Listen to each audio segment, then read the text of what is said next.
Well, going into this game, what's the feeling like? Is it at all different than last year? No, it's another game.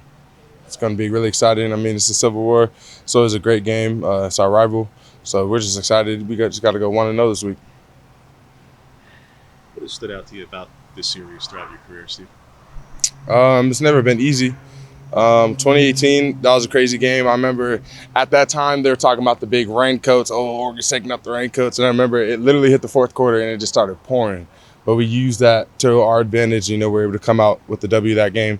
2019, I remember it was another big battle. 2020, we went back over there. We lost, and it was rough. 2021, there was a really rowdy game. That was a close one, but we came out on top.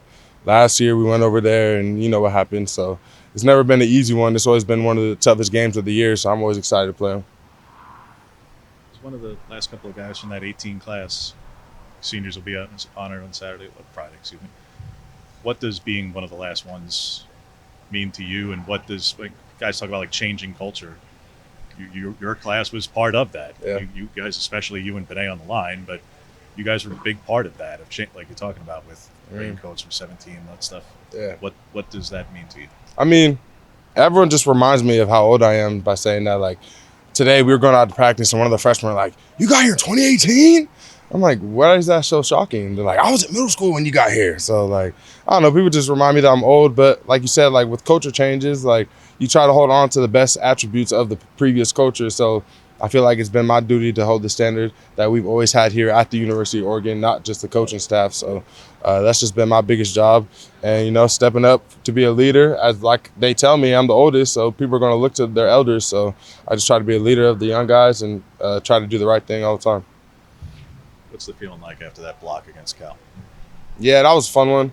I was just doing my job, and it turned out how it turned out. So that was exciting. You try to replicate that every single game. So I just try my best. How much pride do you guys take as a unit, Stephen, that you and JPJ running downfield to block for Pat, that's not normal. I know that's the play, but a whole lot of lines don't do that. Yeah. Or if they try it, they're not that successful at it. How much pride do you take in not just when you talk about doing little things? That's culture. I mean, that's every big man's dream too. Is to me and JPJ got out on the screen and we just saw open field. That's every big man's dream, to go display your speed on film. So to be able to do that with those guys, it's just awesome. It's awesome from a schematic standpoint that we got good coaches that can drop good plays and open up the field like that. So it just makes our job a lot easier. So I just appreciate being a part of a good program. It's about Oregon State's defensive line. A lot of them you've played a lot of. They've got a lot of older guys too. What is about this group that makes them unique? I think the biggest thing, both us and Oregon State, we pride ourselves on the trenches. O-line, D-line, that's kind of where our focal point has been. So, I just know going against those guys, we've been going against them the past couple of years, and it's never been easy. So I just know those guys are ready to come play on Friday, and I'm excited. I'm ready for the challenge. When the stakes are as big as this one, how do you try to approach that mentally, where winning you're in, and the other side is a lot of things could be off the table? Yeah, I mean, you could approach it like that, or you can just look at it as another game. We got one goal and just go 1-0. So he's got to go 1-0 this week. The rest will handle itself. You go 1-0 on Friday, you reset it on Saturday, you're 0-0 again. You got to go 1-0 again. So that's just kind of mentality that keeps you level-headed and not getting too worried about the future. You focus on the now. Go 1-0. Better catch that camera. Heard you talking about Thanksgiving food up there. Is there a plan to make sure you guys eat early? You're not playing on a full stomach on Friday? Yeah, honestly, I don't know. They got to hold me back because Thanksgiving time, my favorite holiday. So, no, I'm excited though. It's not my mom's cooking, so I don't know.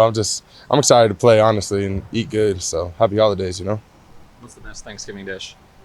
Man, I was just telling boss man over there, my mom's mac and cheese. Sorry, but your guys' mothers cannot compete with my mom's mac and cheese. We can go toe-to-toe. Today, I'll tell her bring her best mac and cheese dish. I promise you it'll be the best. So probably my mom's mac and cheese with the turkey. You put a little cranberry sauce on top, get a little 3 triple layer decker on the fork. Great. That sounds good. Oh, yeah. Oh, yeah.